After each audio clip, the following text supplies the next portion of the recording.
Okay guys, what we got today is a 8-gallon beer brewing kettle. It's a stainless steel kettle by AMCYL. I've never heard of that company, but this is what I think is the best value for a nice quality brew kettle. So we're going to open it up today. And see what we got here. It's got a... Okay, so it came with this little instructions sheet for cleaning with trisodium phosphate before you use it, and passivation.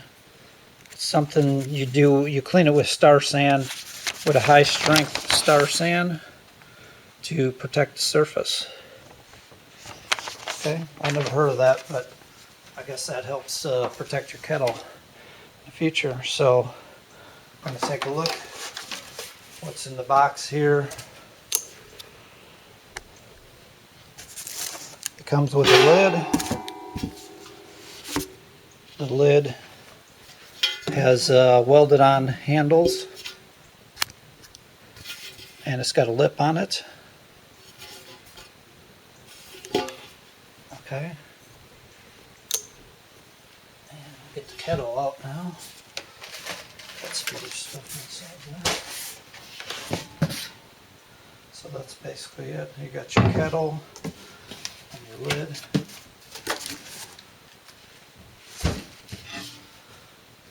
Some of the features of the kettle, it has markings on the inside. Take a look inside here.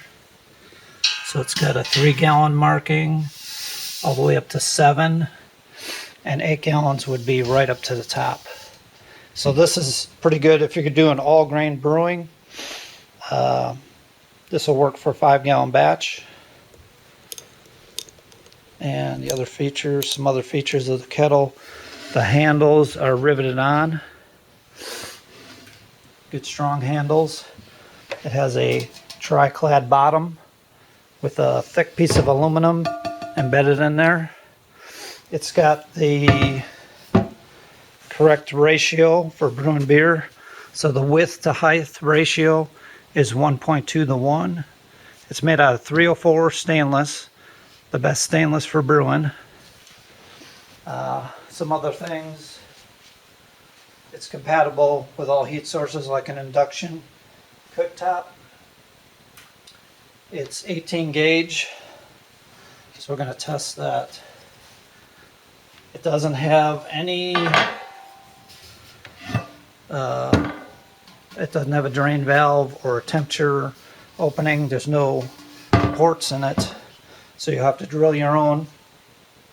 But what I think this is the best value for an 18 gauge brew pot. I paid $60 plus $20 shipping for it. So I thought that was a really good deal compared to some others out there. Just others may be pretty close to that price, but they're not 18 gauge, or they don't have the tri-clad bottom. So I haven't drilled my hole yet. What I'm going to do is I'm going to drill a hole here for a drain valve. I'm going to be doing all grain brewing. I've got this drain valve setup that I also bought with it, with a spigot, an inside spigot for a false bottom. I'm going to connect that up to a false bottom on the inside, so it'll go in like this. And so what I'm going to do is I'm going to check, see if this really is 18 gauge. I've got a gauge for checking the thickness of metal. There's 16, 17, 18, 19, 20, 21. Okay, so we know the lid is 21.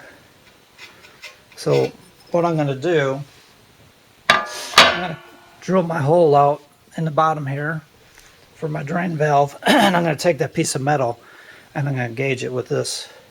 So we know the lid is 21 gauge. So that's what I'm going to do next.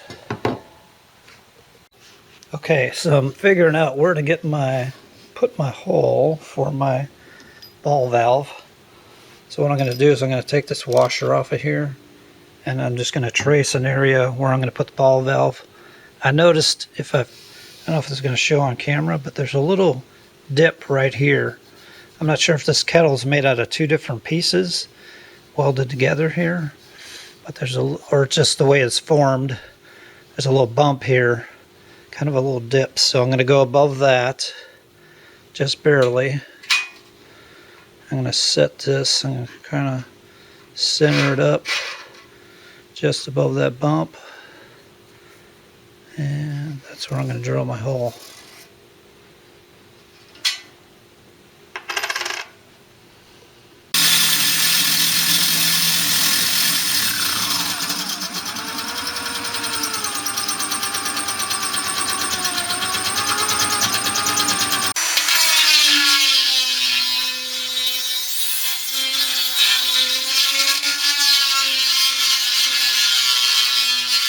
Guys, just the kettle and the lid, to give you an idea how heavy this kettle is. It's just about 10 pounds. So it's a pretty heavy, thick kettle. Okay guys, so in the advertisement, this pot says it's 18 gauge thickness. And I'm not sure if they're talking about the sidewall thickness or the bottom thickness before they put the aluminum plate in there. So this is a tri-clad bottom. It has stainless steel, sandwich piece of aluminum, and then more stainless steel over that. And you can kind of tell it's maybe a two-piece pot, because right here there's a little line all around the bottom of it, and there's a little bit of a dip right here. So when I drilled my hole for my drain valve, I took the piece and I checked it with my gauge here, and it's not 18. Here's 18 gauge. See if it's real loose in there. It's actually 22 gauge.